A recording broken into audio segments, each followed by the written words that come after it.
Halo, apa kabar? Stay lagi di podcast Bogor Update. Ya, hari ini kita mau bicara investasi di Kabupaten Bogor. Ya, yang terus meningkat dari tahun ke tahun. Nah, apalagi ini kita menjelang tahun 2025. Nah, kita pengen dengar nih sebenarnya pencapaian dari investasi di Kabupaten Bogor sehingga pembangunan di Kabupaten Bogor ini terus meningkat. Ya. Ini ada Kadis DPM TSP Kabupaten Bogor, Bapak Irwan Purnawan. Assalamualaikum, Pak. Waalaikumsalam, Bang Fadil. Apa kabar? Alhamdulillah sehat. Sehat terus, Bang Fadil ya? Sehat ya, Pak. Ceria terus. Biasanya kita ingetnya adalah kalau dipanggil di lapangan di Pak Iweng ya. Iweng. Oke lah ya. Nah, ini nih ada yang lupa pakai kacamata. Soalnya Bapak pakai kacamata, Saya izin dulu soalnya ya, Pak ya. Pakai kacamata nih. Oke, Pak Iweng apa Pak Irwan sih manggil berarti ini? Kiweng aja. Apa Kiweng aja ya? Kalau di luar kan manggil pakai Kiweng gitu ya. Karena dulu sebelum di DPM TSP ini kan di Kominfo ya. Sempat ya? Sebelum ke DPM TSP saya BKPSDM. Oke. Nah, terus sebelumnya lagi Diskominfo. Diskominfo. Artinya kita udah kenal lama, artinya emang temen wartawan lah ya. Jadi emang dikenal banget lah oleh teman-teman wartawan lah. Dan pas lah kalau berada di salah satu dinas yang memang sangat dibutuhkan oleh Kabupaten Bogor nih peran. Pak Kiweng, kita bicara investasi nih. 2024 meningkat apa menurun? 2024 ini ya, alhamdulillah kita sampai sekarang ini meningkat luar biasa. Capaiannya itu hampir 109,56%. Oke. Melebihi target berarti? Melebihi target. Dari target 15,5 triliun, capaiannya sampai dengan Oktober ya. Ini masih ada 2 bulan nih, November, Desember nih ya. Kita belum ada rekod terbarunya. Itu 16,982 triliun. Oke. Hampir 20 triliun berarti ya? Insya Allah menuju ke sana. Yang penting melebihi target. Dari tahun 2023 juga? 2023 juga kita melebihi target. Dari target 9,6, lompatannya luar biasa. Realisasinya tuh 15,185 triliun. Oke, hampir 6 triliun ya melebihinya. Iya. Jadi 158%. Oke. Nah sekarang, ini pasca Covid ini luar biasa peningkatannya gitu ya. 21, 22 masih berimbas ya. Nah 23 mulai lompat tuh. Nah 2024 ya naik lagi alhamdulillah. Oke. Apa yang menyebabkan investasi di Bogor ini salah satunya meningkat terus, Pak? Nah, sebetulnya banyak faktor ya. Ada faktor secara nasional kan pastinya stabilitas nasional sangat mempengaruhi.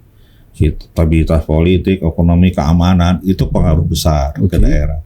Nah di daerah yang jadi di samping faktor-faktor yang tadi, di stabilitas daerah juga itu menentukan juga.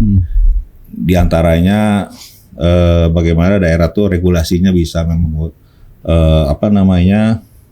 tidak bertele-tele, regulasinya justru bisa membantu investor datang, sektor perizinannya. Kemudian juga lokasi yang kita siapkan juga memang sudah kita siapkan infrastrukturnya.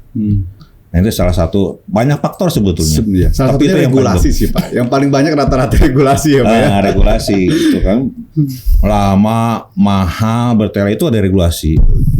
Kemudian juga SDM juga sih benar ya. Mentalitas aparatur lah ya. Nah itu harus kita jaga. Tapi juga. Kepemimpinan Pak Kiweng nih, kira-kira apa sih sebenarnya yang dibuat di DPTSP ini dalam perizinan salah satunya? Apa yang berbeda nih? Yang di kepemimpinan Pak Kiweng? Di BMPSP ini kan ada 2 core bisnis. Pertama penanaman modal, yang kedua pelayanan perizinan. Nah ini kalau pelayanan perizinan kan kita memang payung hukumnya kan ada penegasan kewenangan.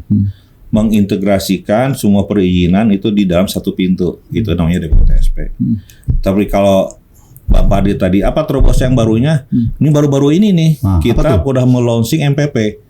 Per bulan Mei itu namanya Mall Pelayanan Publik. Mall Pelayanan Publik. Oke, apa itu Mall Pelayanan Publik? Nah, Mall Pelayanan Publik itu kita membangun semacam tempat di dalam satu tempat, kemudian di dalamnya kita himpun, kita integrasikan perizinan-perizinan yang kewenangannya di instansi vertikal dan kewenangan daerah. Oke. Jadi masyarakat itu nggak perlu kesana kesini lagi ya. Ada di satu tempat itu selesai situ dalam satu tempat. Jadi ada perwakilan dari beberapa dinas atau pemerintah instansi terkait lah ya. Ada di sana. Oke.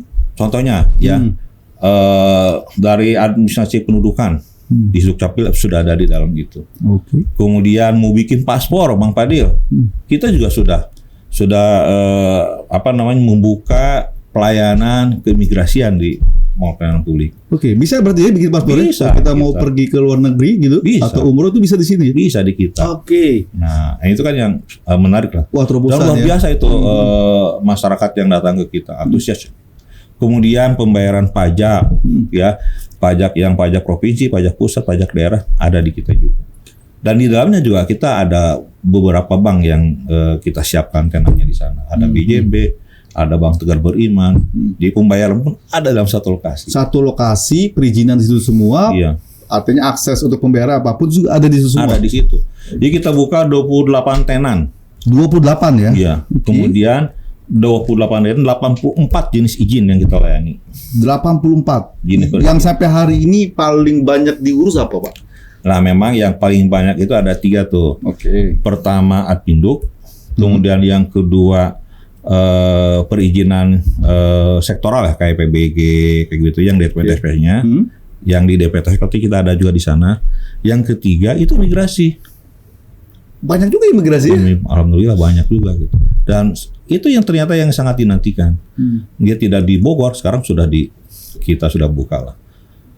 Nah, alhamdulillah sampai sekarang ini kunjungan MPP dari sejak launching bulan Mei kita launching sudah hampir 14.000 lebih kunjungan.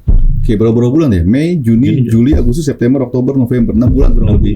Udah 14.000 kunjungan yang datang ke kita. Berarti kan animonya luar biasa. Luar biasa. Ya karena memang Kabupaten Bogor ini kan luas bagi uangnya. Iya, betul. Kalau misalkan akhirnya kesana kesini waktu jauh dan lain-lain ini yang sulit. Nah ini salah satu yang dibutuhkan masyarakat sebenarnya sampai hari ini kan. Ya, MPP ini gitu loh. Iya. Kalau yang kecil-kecil apa biasanya yang bikin perizinan di sana, Pak? Selain dari tiga itu. PAM ya, pembayaran PDAM ada. Kemudian juga ada konsultasi ketika masyarakat punya masalah hukum. Ada konsultasi hukum yang disiapkan oleh kejaksaan, oleh pengadilan agama, oleh pengadilan negeri, ada di sana juga. Ketika punya perkara hukum, konsultasi ada di sana. Ada juga? Ada juga. Persoalan hukum juga ada di. Kita buka ada ruang khusus kita untuk konsultasi ketika sifatnya pribadi, kita siapkan ruangan. Oke. Terus ada lagi yang menarik, Bang. Apa tuh? Kita siapkan juga gerai, untuk ruang pernikahan. Kita siapkan juga kalau masyarakat, mohon maaf ya, mungkin kalau belum siap dia baru siapnya untuk nikah aja, akad nikah, tapi belum siap untuk resepsi misalnya. Kita siapkan juga di sana Grab untuk pernikahan tempat. Bisa juga, Bang. Ada juga kita siapkan di lantai 2. Sampai sejauh itu ya berpikirnya ya. Itu ya terobosan-terobosan. Terobosan. Dan itu gratis. Oke. Harapannya apa dengan salah satunya kegiatan tadi ya? Kan perusahaan hukum sebenarnya kan itu sudah ada tempatnya kan. Gitu ya. Kayaknya agak jauh juga dengan persoalan perizinan dan investasi. Tapi apa sih yang disambungkan dari proses-proses tadi itu sampai ada gedung itu? Apa? Saya kepikiran gini ya. Kalau misalkan kita mau nikah nih, tepatnya kita siapkan. Sudah nikah kita mau rubah kartu keluarganya sendiri. Sudah ada di bawah, ada gerai. Tapi bentuk sosialisasinya akhirnya di situ juga ya? Iya betul. Sekalian gitu ya? Nah, sekalian juga dia butuh kakaknya udah keluar nih. Kalau memang sudah siap gitu ya. Bikin KTP dan kakaknya satu alamat, kita siapkan juga hari itu juga. Jadi ada dinas pendudukan juga buka di sana. Buat investasi langsung aja ke bawah gitu ya. Mau izin nih, mau buat nomor ibu berusaha, kita buka juga. Iya benar. Mau konsultasi usaha apa, kita buka juga. Ada Pak ya konsultasi usaha? Ada. Kita mau misalnya kita ada ruang kayak sana kayak konsultasi kayak. Nah, kita ini ke depan kita semacam kita siapkan lounge gitu ya. Lounge investasi gitu. Jadi investor datang nih, kita buka. Anda mau usaha apa? Ini lokasinya kita buka. Ini. Nah, ini mungkin tahun depan itu terobosan kita berikutnya. Peta informasi. Ada namanya peta investasi. Oke. Kemudian ada ruang khusus. Pokoknya sudah ada ya sekarang ya, Pak. Sudah ada, tapi kan seiring dengan perkembangan, apalagi kan berubah kita ya, setiap tahun berubah punya visi misi bupati baru dong. Nah, kita siapkan juga sesuai dengan rencana baru. Kemudian kebetulan juga kita kan sudah melakukan perubahan Perda RT RW, Bang Fadli. RT RW nomor 1, Perda nomor 1 tahun 2024. Nah, di sana sudah dibuka ruang untuk investasi baru. Nah, kita rangkum dalam sebuah peta investasi. Jadi kalau kita datang, investor datang, Pak, nggak usah jauh-jauh sambil ngopi. Nah, ini kita mau investasi di mana kan gitu kan? Nah, insya Allah lah kita inginnya kita punya database yang lengkap di situ. Jadi satu data lah. Ketika investor datang, dia sudah menanyakan, gue pengen usaha di kawasan industri, kita buka kawasan industri yang masih kosong. Harga tanahnya berapa di sana? Kapasitas listriknya berapa? Sumber airnya tersedia atau enggak? Jaringan PAM misalnya. Orbitase sudah ada atau belum gitu ya? Infrastruktur sudah ada atau belum? Kemudian berapa kilo akses ke tol, ke Tanjung Priok. Nah, itu kita mesti punya. Tahun depan insya Allah itu kita siapkan. Bisa dong. Siapin, harus bisa. Nah, itulah yang tadi kata Bang Pade, strateginya seperti apa ya, itu kita siapkan. Tapi kan sudah mulai menuju ke situ kan. Dengan ada mall pelayanan publik sebenarnya sudah ada itu. Sudah. Tinggal masukin datanya ke satu file aja semua yang ada di situ sebenarnya kan. Iya. Memang ini kita harus mengintegrasikan data-data yang dihasilkan oleh instansi yang lain. Nah, ini nih persoalannya harus ada kemauan goodwill yang sama lah. Ya, untuk memajukan Kabupaten Bogor, berarti kan kita harus kerjanya kolaborasi. Bagaimana data-data yang lain, termasuk kan pertanahan. Gabung sama kita, BPN, dia ngasih data-data mana yang data-data tanah yang aman untuk investasi. Jadi tidak ada yang clear and clean lah tanahnya. Nah, itu di sini. Yang pusing itu udah sengketa-sengketa itu loh, Pak. Kan sayang nih kalau ada investor udah jauh-jauh datang, ternyata tanahnya sengketa. Makanya kita buka juga tuh gerai layanan di MPP. Informasi itu yang dibutuhkan. Informasi pertanahan. Banyak juga akhirnya para investor datang ribut gara-gara sengketa lahan ini. Iya. Salah satunya lahan basah misalkan itu ya, yang akhirnya dibeli dengan Taunya lahan basah gitu loh, Pak. Nggak bisa diapa-apain ya kan? Udah beli lagi. Gitu loh. Nah, itu kan sayang kan. Makanya. Nah, itu informasi yang dibutuhkan sebenarnya, Pak. Makanya kita buka ruang konsultasi untuk investasi. Ada konsultasi. Ada helpdesk namanya di sana tuh. Nah, nanti kalau teman-teman atau masyarakat yang mau investasi nih, jangan sampai kayak tadi ya. Tanpa konsultasi beli tanah dulu, ternyata lahan basah. Dan tata ruang lahan basah itu bisa juga nih Bang Pade di existingnya kering. Tapi lihat di RT RW-nya lahan basah. Ya, betul. Nah, itu kan yang beberapa kali pernah terjadi tuh kayaknya ya. Sering terjadi ya. Nah, itu akan kita hindari dengan cara apa? Ya, makanya mengajak masyarakat kalau mau investasi datanglah ke MPP. Kita siapkan data-data di sana. Jadi masyarakat, investor-investor atau yang mau berusaha lah intinya di Kabupaten Bogor, silakan ya, nggak perlu sungkan datang ke MPP atau ke dinas DPRSP ya, lengkap di sana ya, dilayani lah pokoknya. Apapun yang ditanya untuk investasi di Bogornya apa, ada semua. Kalaupun belum ada, tahun depan kita lengkapi semuanya. Emang ada yang belum ada, Pak? Ya tadi peta investasi. Peta investasi ya. Walaupun sebenarnya udah ada dong sebenarnya yang gambar-gambaran saat yang sebelumnya ya mungkin. Cuma di update ya. Sesuai dengan. Tapi kalau bicara hari ini apa aja Pak investasi di Bogor pemecahannya, pemecahan mungkin yang biasanya kita tahu lah ya. Kayak misalkan di utara tadi perikanan kita udah ngobrol lah ya. Terus kalau timur salah satunya ya kalau Cilengsi ke sini kan ada Gunung Putri itu lebih ke industri misalnya. Industri dan pariwisata tuh kalau timur. Timur. Selatan juga pariwisata. Tapi di selatan juga sekarang sudah di Perda yang baru sudah dibuka untuk ruang kawasan peruntukan industri. Jadi Bang, daerah mana itu? Ada 16 kecamatan yang sudah kita buka. Ya, di 16 kecamatan, tapi yang sudah kita siapkan infrastrukturnya sedang ya cukup lah ya untuk investasi itu baru 4 sih memang. Baru Kecamatan Cigombong, Kecamatan Caringin, kan infrastruktur tolnya sudah masuk ke sana. Oh iya, tembus ya sekarang ya, Sukabumi sana ya. Makanya udah kita siapkan. Kemudian Gunung Sindur dan Tenjo. Nah, Tenjo kan sudah mulai dibuka tuh sekarang tuh, kan banyak perumahan-perumahan besar tuh di sana, infrastruktur sudah mulai dibangun. Nah, kita ada juga di situ untuk kita ruang untuk buka untuk kawasan peruntukan industri. Jadi di 16 kecamatan, 4 kecamatan yang sudah ready lah gitu. Sudah siap lah ya, aksesnya lah. Sudah siap. Yang terbaru lah begitu ya. Kita tunggu ini investor untuk mau nggak nih menanamkan investasinya di 4 wilayah itu. Artinya lebih pengarahannya ke arah sana sekarang ini begitu ya? Yang infrastruktur yang sudah terbangun ya, yang jalan tol itu sudah ada. Di sana juga Bogor Barat kan Tenjo sama Gunung Sindur kan sudah konektivitasnya sudah bagus. Apalagi dekat dengan Tangsel kan Nah, mereka itu kan. kita manfaatkan itu. Kita manfaatkan itu dekat itu ya. Lebih dekat ke Tangsel sebenarnya malah ya daripada ke Cibinong sebenarnya. Kereta juga kan dia sudah ada. Sudah Jalur ada. kereta juga udah double track. Oke. Kan ini juga sudah mulai tembus ya Pak ya dari yang Yasmin ini.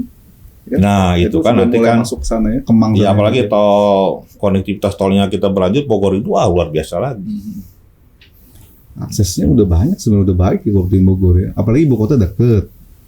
Nah, apalagi ini ibu kota mau pindah ke IKN gimana Pak? Nah, Ngaruh nggak sih di ini Kabupaten Bogor? juga peluang nih Pak. Peluang ya? Padi. Ini juga kan ibu kota pindah ke jadi IKN ya. Ya. Jakarta itu jadi wilayah bisnis, pusat bisnis. Jadi kita masuk ke dalam wilayah namanya aglomerasi. Ada 6 kabupaten kota yang masuk kawasan aglomerasi. Nah, diantaranya Kabupaten Bogor. Nah, kita harus menangkap peluang besar itu, peluang emas lah gitu. Itu pasti lah, itu pasti. Iya. Pusat bisnis Bogor ini aksesnya deket banget. Kan. Ya. Kalau lewat tol aja nggak sampai 10 menit ya Pak ya. Iya. Deket. Makanya yang tadi kita sebutkan bagaimana kesiapan kita menyongsong penetapan sudah ditetapkan sebelumnya kan wilayah aglomerasi. Oke. Nah, kita mau investasi mana yang mau kita angkat buat menarik para pengusaha, para pelaku usaha ke Kabupaten Bogor. Nah, ini yang paling menarik sebenarnya Pak. Presiden Republik Indonesia Pak ya Prabowo betul. ada di Kabupaten Bogor. Kabupaten Bogor. Nah, itu juga wah sudah anugerah luar biasa itu ya. Iya. Kesempatan kita dan kita harus itu peluang emas gitu ya. Pastinya kalau beliau ada di Bogor pasti dong investor yang mau silaturahmi ke rumahnya ngeliriknya Bogor dulu. Nah, itu maksudnya kan. Karena kan kita lihat juga, kita pengalaman aja misalkan Pak Jokowi waktu di Solonya Solo, ya. Itu kan cukup meningkat juga ya Betul. investasinya gitu loh. Itu kan daya ungkitnya tuh lumayan. Betul, apalagi sekarang ada di Bogor. Pasti lah ini nggak boleh kita diamkan. Artinya Nah. jangan cuma jadi penonton lagi gitu loh. Bogor ini harus benar-benar Betul. maju gitu loh. Iya. Setuju, ini peluang yang harus kita manfaatkan sebaik-baiknya. Seperti yang kata Bang Fadil tadi, kita lihat tuh evaluasi regulasinya. Itu penting Pak. Iya. Ini keluhan yang sebelum-sebelumnya Pak. Ya rata-rata pengusaha apa sih Pak yang dibahas? Pasti salah Betul. satunya regulasi Pak. Regulasi sama tanda kutip ego sektoral tuh. Iya ini Pak. yang harus kita Sebenarnya benahi lah gitu. benahi, supaya mereka ini ya intinya dipermudah lah Pak. Nggak jauh dari itu sebenarnya. Kan? Investor ini kan ingin membantu kita salah satunya mengikuti perizinan yang ada dan memberikan ya tadi tenaga kerja ya. Kalau sampai hari ini bagaimana tenaga kerja di Kabupaten Bogor kerja itu ya ini? dengan tadi Pengaruh gak nih gitu sangat loh Pak? pengaruh. Kan ini di tahun 2023 kita menyerap tenaga kerja itu 29.977. Nah, tahun 2024 ini sudah terserap 29.741 tenaga kerja. Oke. Dari 14.166 proyek. Ya investasi lagi. Oke. Nah, itu terapannya lumayan 29 sangat besar 29.741. Banyak juga ya. Nah, ke depan kalau investasinya bisa meningkat lagi kan serapan tenaga kerja akan lebih banyak lagi. Ini pentingnya akhirnya pengangguran di Bogor bisa berkurang. Iya, betul. Investasi masuk, buka peluang tenaga kerja itu kan yang penting kan gitu. Perannya semua sih sebenarnya akhirnya ya. Semua stakeholder harus berperan. Iya. Jadi menciptakan situasi yang kondusif dan stabil Kabupaten Bogor itu modal utama kita. Yang penting stabil sih itu yang penting. Karena Iya. pengen nyaman paling investor Iya, salah harus satunya. nyaman. Dan kemudahan berusaha itu ya tidak hanya tadi regulasi, tapi teman-teman yang di dinas yang tupoksi di bidang pendapatan juga, dia harus memberikan semacam kemudahan bidang perpajakan juga. Benar-benar. Seperti negara yang lain kayak Vietnam gitu ya, dia kan gimana supaya menarik investor ke negaranya yang sekarang luar biasa kan, itu dengan memberikan tax holiday. Jadi sekian tahun dia tidak memungut pajak, tapi pada tahun kelima kalau nggak salah atau tahun ke-6 baru tuh negara atau daerah tuh ngambil pajak setelah dia berproduksi. Iya, betul. Nah itu contoh soal yang harus kita kaji lagi sih, karena PAD juga kan sektor pajak juga modal utama untuk pembangunan daerah. Tapi sisi lain juga kita juga harus juga bisa merangkul para investor yang datang ke kita, diantaranya dengan kebijakan deregulasi di bidang perpajakan, retribusi mungkin ya. Ya salah satunya itu juga sih ya. Banyak sih Banyak sebenarnya ya. Benernya kenyamanan tadi perpajakan, kemudahan akses aksesibilitas, dan konektivitas infrastruktur. Ini kan semuanya ada di situ kan. Dan masyarakat kita juga welcome gitu dengan investasi. Ya, welcome investasi. Kalau tagline-nya DPTSP itu apa sebenarnya? Tagline-nya itu tekadku, pengabdian dan pelayanan terbaik. Pelayanan terbaik itu Pak yang menarik tuh. Tekadku, pelayanan dan pengabdian terbaik. Pengabdian terbaik. Iya, karena ini kan pengabdiannya ke masyarakat, ke investor-investor kan supaya mereka juga masuk, akhirnya juga membantu masyarakat Kabupaten Bogor. Gitu ya. Ya karena pencapaian tadi ya hampir 16 triliun ya di 2024 ini, ya seharusnya pasti dong banyaknya investor, banyaknya usaha dan mengurangi juga tenaga kerja. Jangan sampai mengurangi pengangguran. Iya, pengangguran, banyak tenaga kerja, pengangguran juga akhirnya kan kurang gitu ya. Jangan sampai akhirnya cuman ada aksi tenaga kerja malah dari luar. Nah, itu yang akhirnya juga mempengaruhi.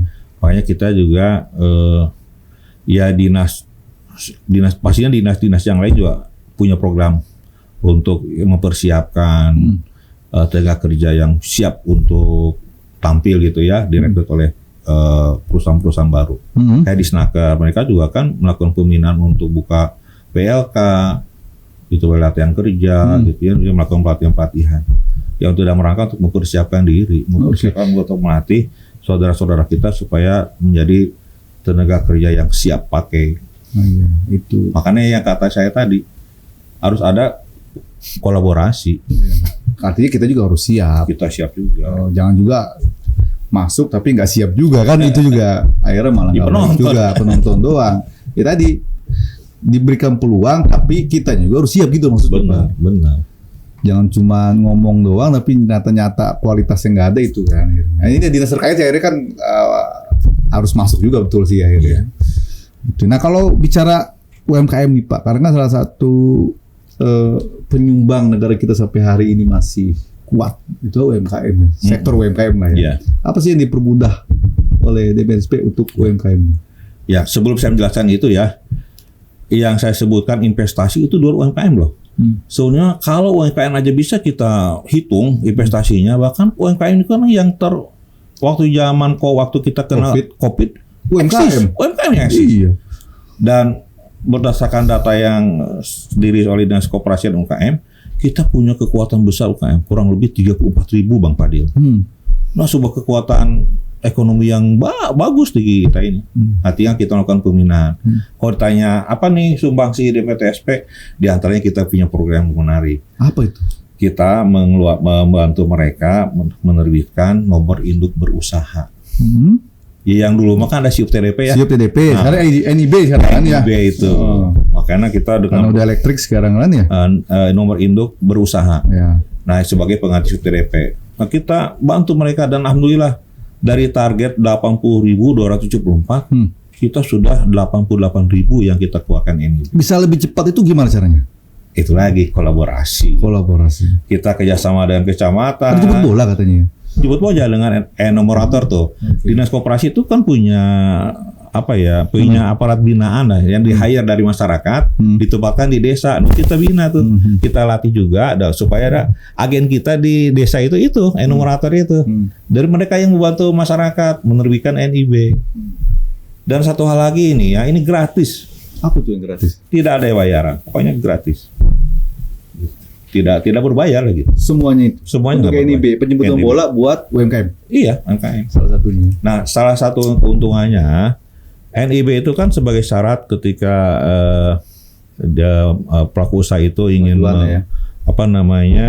penguatan modal dengan perbankan. Ya, bank ya salah satunya. Kemudian juga ketika ada program-program bantuan keuangan dari pemerintah, salah satu syaratnya punya NIB dulu.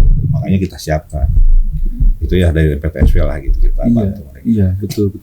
Karena kadang-kadang persyaratan itu jadi sulit, padahal ada bantuan, ada support dari pemerintah atau instansi lain lah, katakan begitu. Sulit karena nggak punya ini biar persyaratan ya kan. Nah, ini salah satu yang dilakukan oleh DPTSP untuk mempermudah teman-teman UMKM ini mendapatkan NIB itu. Ya.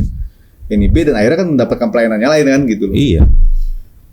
Kita buka di samping kita buka di gerai kita di DPTSP, kita jemput bola, kita kerjasama dengan kecamatan. dengan desa mulai enumeratornya. Dari sejak kesinambungan kita akan lakukan terus ke depan. 40 kecamatan loh Pak. Oh, banyak sebenarnya. Ini kan belum 34.000 tuh. Sepertinya lebih banyak lagi. Masih banyak kayaknya. Tapi Ya? makanya ke depan PR kita, PR pemerintah bagaimana melakukan pembinaan terhadap mereka. Ya, ya. Karena kan luar biasa eksis, ya. Kita buktikan kan, secara alamiah kan waktu COVID ternyata membuktikan sektor UKM yang eksis. mensupport kita gitu loh. Support Pemerintah kan satunya secara nasional kan gitu loh. Itu yang masih kuat lah sampai hari ini. UMKM itu. Jadi emang ada prioritas khusus sebenarnya berarti untuk UMKM lah sebenarnya salah satunya itu ya. Dari dinas yang lainnya pasti punya program. Kadang-kadang kan nyebut anak-anak muda nih Pak, kadang-kadang pengen usaha apa sih sebenarnya kan itu sebenarnya kan. Susah nggak sih, sulit nggak sih izinnya itu kadang-kadang belum usaha udah takut duluan Pak gitu loh. Mau mulai udah takut duluan. Nah ini sebenarnya kita ciptakan pengusaha-pengusaha baru, usaha-usaha baru, investor baru masuk di Bogor. Kita nggak bicara yang gede-gede aja ya Pak. Kita tahu lah ada beberapa yang besar di Bogor, pertambangan, akses, gitu. terus pariwisata besar-besar di Bogor. Tapi mungkin bisa juga melihat sedikit yang peluang-peluang baru anak muda nih hari ini Pak. Ya, nah itu mungkin yang tadi itu bagaimana kita membina talenta anak-anak muda kita supaya muncul, ya khususnya untuk bergairah di usahanya. Dan tentu saja untuk membangkitkan semangat mereka, modal utamanya kan sekarang sudah akses digital ya, yang harus kita buka Bang Fadil. Ya. Karena sekarang anak-anak muda sekarang ini loh pintar-pintar dengan apalagi generasi Z ya. Anak-anak SMP, SMA sudah bisa menghasilkan duit dengan modal begini. HP betul. Barangnya barang orang, tapi dijualnya dengan online. HP mereka. Betul. Berarti kita nih Pemda harus hadir melakukan pembinaan. Iya. Nah, penguatannya dengan penguatan jaringan, pembinaan bagaimana cara menjual produk orang melalui startup kan? Startup ya, model unicorn kayak gitu ya. Nah, itu salah satu PR kita juga. Nah, kalau di PTSP ya kita keluarkan NIB-nya dulu lah. Ya. Nanti ada teman-teman dinas lain melakukan pembinaan. Bukan hanya jual punya orang, akhirnya punya produk sendiri kan akhirnya. Punya produk sendiri. Dari mulai itu nanti dia punya produk sendiri. Karena kan perizinan itu kan, kayak kita berpikir pengen usaha ekspor impor misalnya, itu kan gimana caranya sih? Nah itu mungkin ya. Sekarang udah era global ya. Nggak ada batas administrasi kayaknya tuh jual. Hanya kita aja nih. Mau tuh enggak ya? Oke, mantap ya. Artinya keren lah. Tapi tadi target-target yang ke depan ini menjadi menarik ya. Yang pasti peta investasi ini menjadi hal yang mutlak harus ada nih sebenarnya di Kabupaten Bogor ya. Karena kan kalau bicaranya kan luas gitu ya. Mungkin kalau cuma 6-7 kecamatan sih mudah ya. Anterin aja ke sini selesai Pak. Tapi ini 40 kecamatan gitu loh Pak. Perlu ya, itu penting kayaknya ya. Dan ada yang lupa ya. Tahun depan juga insya Allah, karena MPP ini adanya di ibu kota ya. DPTSP juga hanya baru buka gerai itu di puncak tuh. Nanti ke depan kita juga insya Allah akan membuka gerai pelayanan publik di wilayah-wilayah yang kita sebutkan tadi. 16 itu? Bukan per wilayah mungkin ya. Kita ada wilayah barat, wilayah timur mungkin ya, atau wilayah bagian utara, Bogor Utara. Insya Allah ke depan kita akan buka gerai pelayanan publik lah. Supaya nggak jauh juga mereka ke sini. Itu maksudnya Pak. Iya. Karena kalau bicara dinas lain udah mulai tuh. BPN contoh lah udah mulai di timur gitu ya. Kita juga nanti insya Allah tahun depan. Ya, amin. Sukses lah ya. Mudah-mudahan ini disupport oleh pemerintah pusat. Nasional support juga untuk di wilayah terutama Kabupaten Bogor. Karena presidennya ada di Bogor. Ada di kita ini. Peluang emas ya. Oke lah, intinya sukses buat DPTSP Pak. Oke, thank you. Thank you banget sudah hadir di kita dan semoga bisa memberikan yang terbaik untuk masyarakat Kabupaten Bogor. Amin.